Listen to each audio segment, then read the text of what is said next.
السلام عليكم ورحمة الله تعالى وبركاته. موعد وتوقيت مباراة النصر والأخدود اليوم في الجولة 11 من دوري روشن السعودي والقنوات الناقلة لهذه المباراة.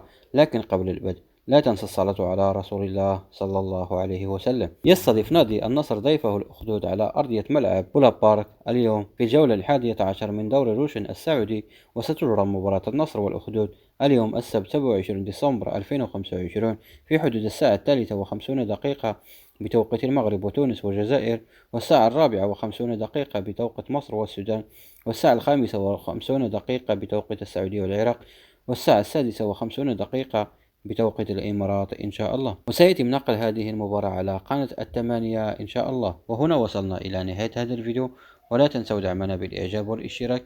كان معكم أخوكم إبراهيم من قناة كسب للمعلومات. استودعكم الله. السلام عليكم ورحمة الله.